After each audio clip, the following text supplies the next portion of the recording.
NASA's Artemis plan? Over $200 billion. And that's just for Gateway Station, and an architecture so complicated that even former NASA administrators called it unrealistically priced. We were supposed to land in 2025, then 2026, then 2027. Now, best guess is 2028, maybe later. But here's the thing. What if we don't need Gateway at all? SpaceX has a Starship upper stage sitting right there with 1,000 cubic meters of space. That's the entire ISS in one launch. Convert those fuel tanks after landing, and you've got 2,400 cubic meters, more than double the ISS. The real question is whether this actually works better than NASA's traditional approach, which has burned through decades and billions with limited results. And we need to figure this out fast.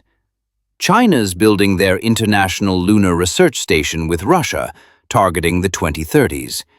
Meanwhile, we're still arguing about whether to keep SLS or not. Let's dig into this.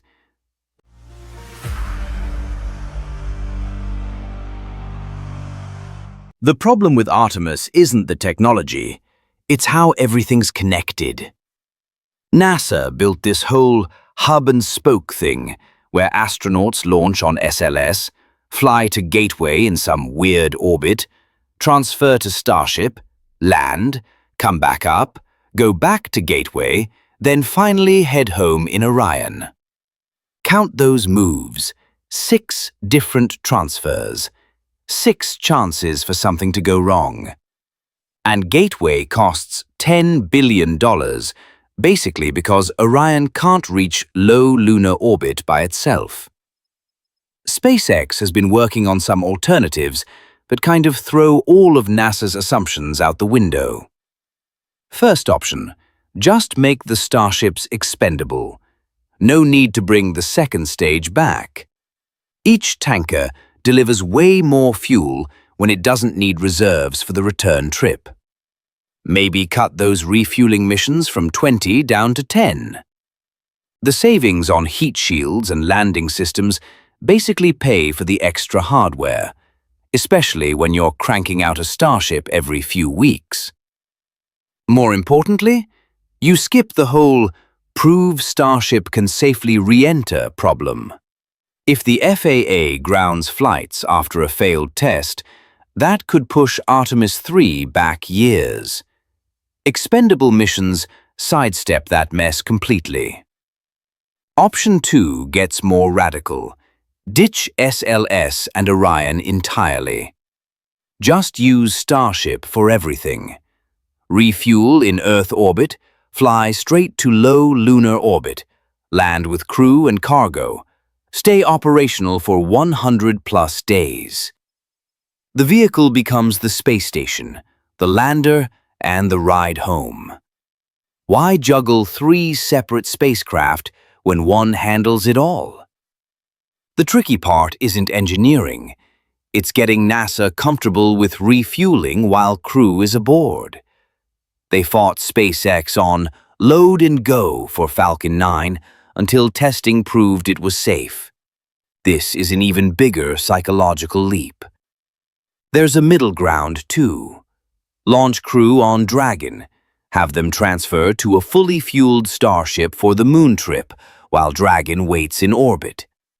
After the surface mission, Starship returns and crew jumps back into Dragon for re-entry. Smart risk management. Dragon handles the dangerous re-entry with proven tech. Starship focuses on what it does best. The gamble here is betting on orbital refueling working perfectly twice per mission.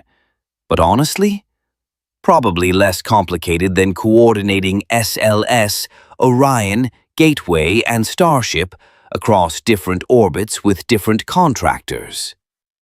Some engineers pitched eliminating refueling altogether, with a third stage inside Starship's cargo bay.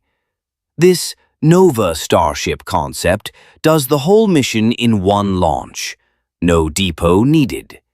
Fewer dependencies, faster missions, over 100 tons of payload for base construction. But here's where strategy beats pure engineering. SpaceX isn't building Starship just for the moon. Mars is the real goal, and Mars absolutely requires orbital refueling. Artemis gives them a funded way to develop those capabilities with government backing. Walking away to chase a simpler lunar design would be short-sighted, even if it works great. All these alternatives make Gateway look like over-engineering. But there are three real concerns that have nothing to do with SpaceX's tech. Hardware maturity is first. Starship needs reliable booster recovery, proven orbital refueling, long-duration cryo-storage in space, validated lunar landing. Artemis 3 slipped from 2025 to 2028 or later. Building a moon base with a system that hasn't finished testing? Yeah, people are skeptical. This is where Jared Isaacman as NASA administrator matters. He flew Polaris Dawn, saw SpaceX's playbook firsthand. Test fast, fail publicly, analyze, fix, fly again in weeks. Previous administrators treated delays like disasters, requiring investigation boards and congressional hearings. Isaacman gets that it's just normal development. He's got direct lines to Elon and Gwynn, cutting out bureaucratic layers.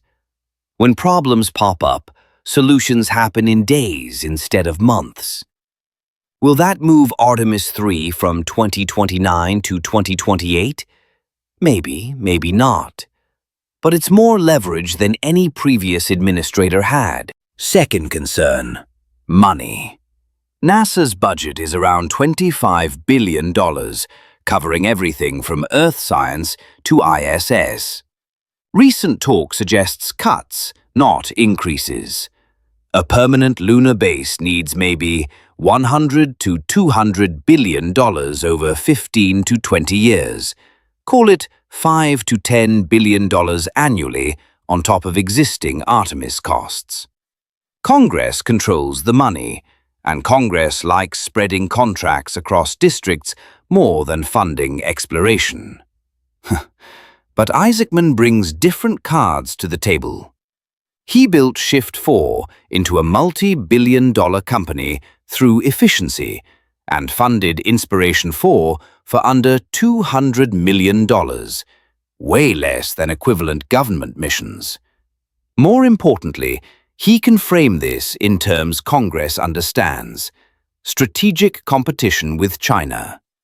The Chinese-Russian lunar station targets the 2030s, and history shows America invests in infrastructure when rivals expose strategic gaps. Plus, Artemis has rare bipartisan support. Started under Trump in 2017, got funding boosts under Biden, reaffirmed by Trump's December 2025 executive order. Isaacman can reshape NASA's approach, leveraging commercial partners like SpaceX, Blue Origin, and Axiom. They provide hardware under performance contracts, while NASA becomes the customer instead of the manufacturer. The third concern cuts deepest: NASA's pace. SLS started development in 2011, flew in 2022, 11 years and billions over budget. Each launch costs around $4 billion, including program overhead. Compare that to Falcon 9's 6-year development, or Starship going from announcement to orbital testing in roughly 5 years. When SpaceX hits problems, fixes happen in weeks. When NASA hits problems, review boards meet for years. Not because NASA engineers aren't competent, the agency operates under different constraints. Multiple approval layers, Contractors spread across all 50 states for political reasons. Institutional risk aversion baked in after Challenger and Columbia. Isaacman can streamline decisions, cut approval layers for non-safety stuff, shift NASA toward that customer role. The challenge? Entrenched interests. Contractors benefit from current arrangements. Congressional members protect district jobs. Career officials resist rapid change. Whether Isaacman has the political muscle for that fight is the biggest unknown. But here's what makes this different from past reform attempts. Isaacman's approach lines up perfectly with Elon's stated plan. Use Starship's structure as the base itself. The upper stage gives you about 1,000 cubic meters, the entire ISS in one launch. After landing, convert the fuel tanks into living space. Add another 1,400 cubic meters. Total, 2,400 cubic meters, more than double the ISS. Rip out propulsion systems. Install interior structures with floors, dividing the space into levels. Life support for air and water. Temperature control throughout. Living quarters, labs, storage, operational spaces, all in one delivery. This makes Gateway obsolete. Starship flies directly to the lunar surface with crew and cargo. NASA focuses resources on surface operations instead of orbital infrastructure. The practical challenge is power during the 14-day lunar night when solar panels go dark.